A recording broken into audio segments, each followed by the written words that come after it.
നമസ്കാരം. എല്ലാ മാന്യപ്രേക്ഷകർക്കും VC Tech YouTube ചാനലിലേക്ക് സ്വാഗതം. എൻ്റെ പേര് ഫഹദ്.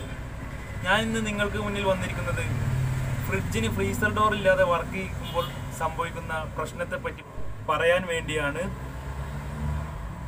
അതിന് മുന്നായിട്ട് എനിക്ക് പറയാനുള്ളത്, ഞാൻ എൻ്റെ ചാനലിലൂടെ AC, ഫ്രിഡ്ജ്, വാഷിംഗ് മെഷീൻ ഈ 3 കാര്യത്തെ പറ്റിയാണ് ഞാൻ നിങ്ങൾക്ക് പറഞ്ഞു തരുന്നത്.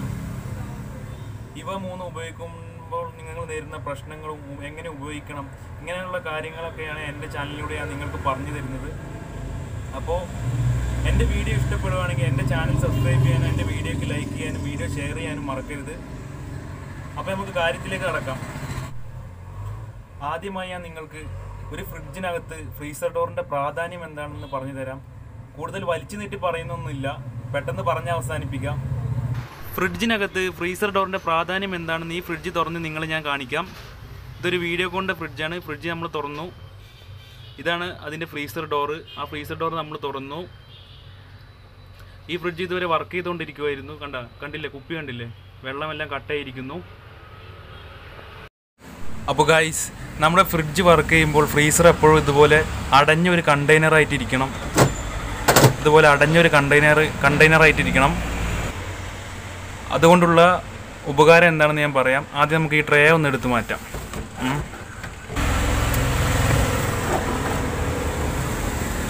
ആ ട്രേ എടുത്ത് മാറ്റി.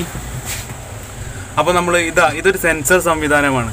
ഈ ഫ്രീസർ മുഴുവനായിട്ട് തണുത്ത് കഴിഞ്ഞാൽ ഈ സെൻസർ സംവിധാനം വർക്ക് ചെയ്യും. അപ്പോൾ എന്നിട്ട് ഓട്ടോമാറ്റിക്കായിട്ട് ഫ്രിഡ്ജിൻ്റെ കംപ്രസറിനെ ഓഫാക്കി തരും. അതിന് വേണ്ടിയിട്ടാണ് ഈ സെൻസർ സംവിധാനം. ഈ സെൻസർ സംവിധാനം വർക്ക് ചെയ്യണമെന്നുണ്ടെങ്കിൽ ഈ ഡോറ് വേണം. ഈ ഫ്രീസർ കണ്ടെയ്നർ മൊത്തമായിട്ട് തണുത്ത് കഴിഞ്ഞാൽ ഈ സെൻസർ വർക്ക് ചെയ്യും, ഓട്ടോമാറ്റിക് ഓഫാക്കും. ഈ ഡോറില്ല എന്നുണ്ടെങ്കിൽ ഇത് മൊത്തം ഇങ്ങനെ ഈ ഫ്രിഡ്ജ് മൊത്തം തണുക്കുന്ന ഒരു കണ്ടീഷൻ വരും. അത്രത്തോളം തണുപ്പിക്കാൻ ഫ്രിഡ്ജിനെ കൊണ്ട് കഴിയില്ല. അപ്പോൾ കംപ്രസർ ഓഫ് ചെയ്യാതെ വർക്ക് ചെയ്തുകൊണ്ടിരിക്കും. അപ്പോൾ ഫ്രീസർ ഡോർ ഇല്ലാത്തൊരു കണ്ടീഷനിൽ നമ്മൾ ഫ്രിഡ്ജിനെ വർക്ക് ചെയ്യിക്കുകയാണെങ്കിൽ, ഞാൻ കാണിച്ചില്ല സെൻസർ സിസ്റ്റം, ആ സെൻസർ സിസ്റ്റം ഓട്ടോമാറ്റിക് വർക്ക് ചെയ്യാതെ വരും. അപ്പോൾ ഫ്രിഡ്ജ് തണുത്താൽ കംപ്രസർ ഓഫാവില്ല. ഈ ഫ്രിഡ്ജ് തണുക്കുമ്പോൾ അരമണിക്കൂറൊക്കെ കംപ്രസർ ഓഫായി കിടക്കും. അപ്പോൾ നമുക്ക് ധാരാളം കറണ്ട് ലാഭമായിട്ട് വരുന്നൊരു സംഭവത്തിന് വേണ്ടിയിട്ടാണ് ആ സെൻസർ സിസ്റ്റം ഒക്കെ കൊടുത്തിട്ടുള്ളത്. അപ്പോൾ ഡോറില്ലാത്ത രീതിയിൽ വർക്ക് ചെയ്യിക്കുമ്പോൾ ആ സെൻസർ സിസ്റ്റം വർക്ക് ചെയ്യത്തില്ല. അപ്പോൾ നമുക്ക് ധാരാളം ക്യാഷ് കറണ്ട് ബില്ലായിട്ട് വരും. അത് നമ്മൾ അടക്കേണ്ടി വരും. അപ്പോൾ നമ്മൾ ഫ്രിഡ്ജിനെ എപ്പോഴും ഡോറോട് കൂടി ഉപയോഗിച്ച് കഴിഞ്ഞാൽ, ഫ്രീസർ ഡോറോട് കൂടി ഉപയോഗിച്ച് കഴിഞ്ഞാൽ നമുക്ക് ആ കാശ് നമ്മളെ പോക്കറ്റിലിരിക്കും, ആ അധികം വരുന്ന കാശ്.